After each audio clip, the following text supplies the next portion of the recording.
Hello everyone, welcome back to the aspirant individual YouTube channel. इस lecture series में हमारा जो पीटीपी 2025 का प्रोग्राम है prelims through previous year question paper, जहां पर हम यूपीएससी के लास्ट 10 ईयर्स के previous year question papers topic wise subject wise focus करेंगे, पढ़ेंगे और 2025 प्रीलिम्स यूपीएससी का टारगेट हमारा रहेगा। तो without any further delay start करते हैं। बाकी सारे वीडियो भी आप देख सकते हो और स्टार्ट करने से पहले एक छोटी सी रिक्वेस्ट करूंगा आपसे, आप सबका सपोर्ट की बहुत ज़रूरत है। अपना सपोर्ट दिखाने के लिए इस चैनल को लाइक, शेयर एंड सब्सक्राइब करना ना भूलें। And thank you so much, आप सभी ने बहुत प्यार दिखाया है। इस टेलीग्राम चैनल को आप PSIR ऑप्शनल के लिए ज्वाइन कर लें और ये हमारा यूपीएससी का overall study material content suggestion अगर आपको देना है कोई और मुझे मैसेज करना है डायरेक्ट, तो आप यहाँ पे मुझे मैसेज भी कर सकते हो। चलिए, आज का टॉपिक है हमारा लैंड रिफॉर्म्स। लैंड रिफॉर्म्स 2019 में 2019 में एक क्वेश्चन पूछा है यूपीएससी ने, और फिर इसी साल 2024 में क्वेश्चन पूछा था। करंट अफेयर से रिलेटेड क्वेश्चन आया था, मतलब कंटेक्स्ट करंट था और एक हिस्टोरिकल बैकग्राउंड यूपीएससी ने आपसे जानना चाहा। तो हमेशा एक जब आप करंट अफेयर पढ़ते हो, न्यूज़पेपर पढ़ें, कोई भी न्यूज़पेपर पढ़ें, तो कोई भी न्यूज़ में अगर आपने टॉपिक देखा लैंड रिफॉर्म है फॉर एग्जांपल, तो आपको उसका हिस्टोरिकल बैकग्राउंड थोड़ा सा गूगल पे जाके सर्च कर लेना चाहिए और ये आपको बेनिफिट रहेगा। फॉर एग्जांपल यहाँ पर यूपीएससी ने हमसे क्या पूछा है, देखते हैं। तो question number 1, with reference to land reforms, land reform से रिगार्डिंग क्वेश्चन है। In independent India, land reforms in independent India, which one of the following statement is correct? Which one of the following statement is correct? इनमें से कौन सी चीज सही है? ये हमसे पूछा है किसने? यूपीएससी ने। चलिए, सही पूछा है। First, the ceiling laws were aimed at family holdings not individual holdings. तो जो लैंड रिफॉर्म्स की सीलिंग होल्डिंग्स थी वो फैमिली के साथ साथ इंडिविजुअल होल्डिंग्स पर भी एम्ड थी, टारगेटेड थी। First option is wrong. Major aim of land reforms was providing agriculture land to all the landless. हाँ, तो मेजर एम लैंड रिफॉर्म्स का यही था कि जो लैंडलेस लेबरर हैं, एग्रीकल्चरलिस्ट हैं, उनको लैंड मिले। तो वैसे तो सेकंड ऑप्शन इसका आंसर होना चाहिए, सेकंड ऑप्शन सही है, क्योंकि आगे भी पढ़ ले रहे, it is resulted in cultivation of cash crops as a predominant form of cultivation. Cash crops का प्रोडक्शन बहुत ज़्यादा हो गया था। Land reforms permitted no exemptions to the ceiling limit. Ceiling limit पर कोई भी एग्जम्पशंस नहीं होते हैं, तो ऐसा नहीं है, एग्जम्पशंस तो होना चाहिए था। और वैसे हमारा आंसर इसका बी होगा, क्योंकि बी सबसे बेस्ट सही है और मैं फैक्चुअल कॉन्सेप्ट भी है और लॉजिकल भी है। इसका बैकग्राउंड अगर देखें, हिस्टोरिकल बैकग्राउंड और लैंड रिफॉर्म से मतलब क्या है, तो लैंड रिफॉर्म्स का मतलब सिंपल यही है कि जो एक एंडलेस अनलिमिटेड लैंड जिसके पास में है, जमींदारी सिस्टम एबॉलिशन करना, और भी इससे रिलेटेड जो इलीगल एक्टिविटीज़ होती थी इंडिया में लैंड प्रॉपर्टी से रिलेटेड, और अनरजिस्टर्ड लैंड जितने भी हैं उनको रजिस्टर्ड करना, गवर्नमेंट की रिकॉर्ड में लाना है, और जिसके पास में ज़मीन नहीं है, लैंड नहीं है, उनको डिस्ट्रीब्यूट करना। अभी यहाँ पर इम्पोर्टेंट बात ये है, जो भी प्रोविजंस थे वो स्टेट गवर्नमेंट के रिगार्डिंग स्टेट गवर्नमेंट के हाथ में ही थे, लैंड रिफॉर्म्स के प्रोविजंस। तो सभी स्टेट्स में मतलब एक यूनिफॉर्मिटी नहीं थी।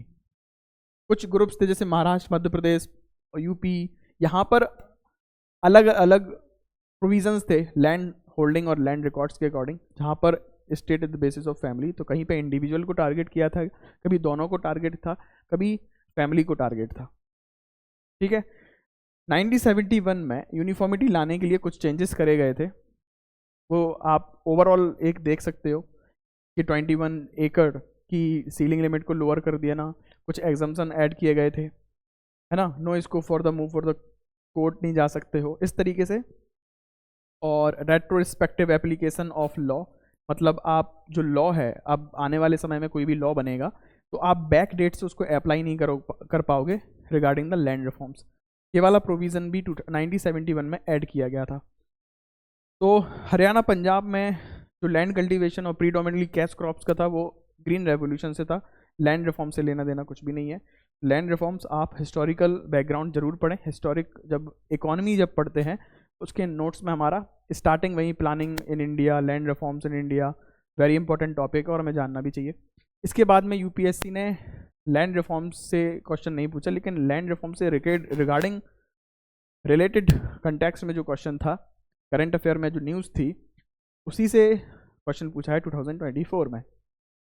तो क्वेश्चन है with reference to digital India land records modernisation programme, consider India land records modernisation प्रोग्राम कंसिडर द फॉलोइंग स्टेटमेंट। तो ये प्रोग्राम और स्कीम गवर्नमेंट की है, इसके रिगार्डिंग न्यूज़ में थी, यही यूपीएससी ने पकड़ के आपसे क्वेश्चन पूछा है कि कौन सी ऑप्शंस, कौन सा पॉइंट इसमें सही है, कौन सी बात इस स्कीम के रिगार्डिंग सही है, digital India land record modernisation scheme. तो option first, to implement the scheme central government provides 100% funding.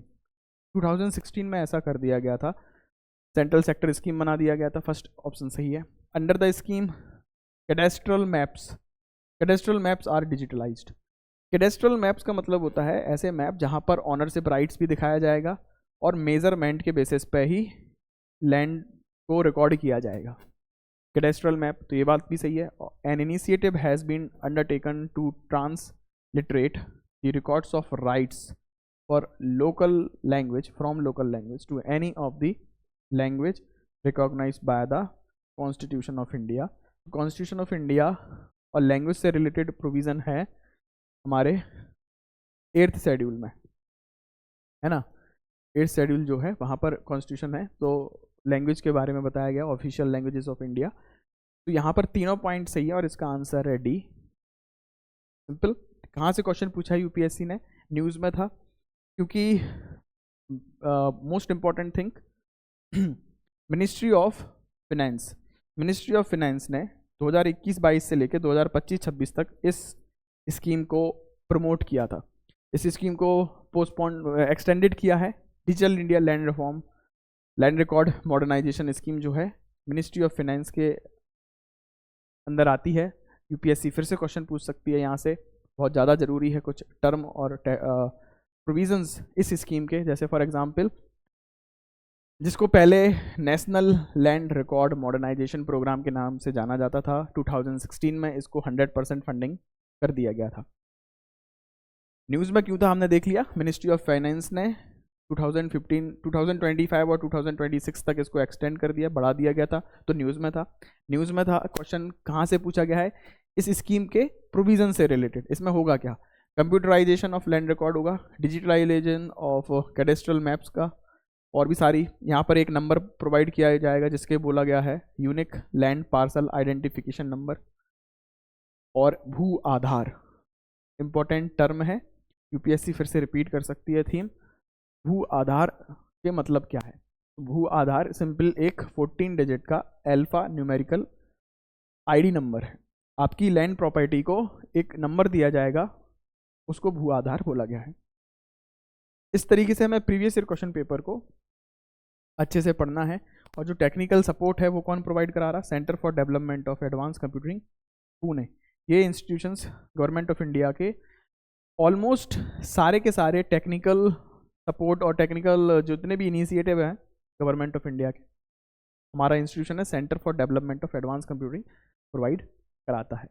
तो प्रीवियस ईयर क्वेश्चन पेपर से हमें समझना है न्यूज़पेपर में जो भी न्यूज़ है, करंट अफेयर में जो कंटेक्स्ट है, टॉपिक है, उसको किस तरीके से हम पढ़ें, और लगातार आप इसको फॉलो करिए, अपना सपोर्ट बनाए रखिए। इस चैनल को, यूट्यूब चैनल को, द एस्पिरेंट इनविंसिबल को लाइक, शेयर एंड सब्सक्राइब जरूर करें अपने दोस्तों के साथ में। और जैसा कि पहले बताया, पीएसआई और ऑप्शनल अगर आपका है तो आप इसको ज्वाइन कर लें टेलीग्राम चैनल, और इस चैनल को यूपीएससी का सारा स्टडी मटेरियल आप मुझसे बात भी कर सकते हो, और भी नोटिफिकेशन आपको मिल जाएंगी। तो थैंक यू सो मच।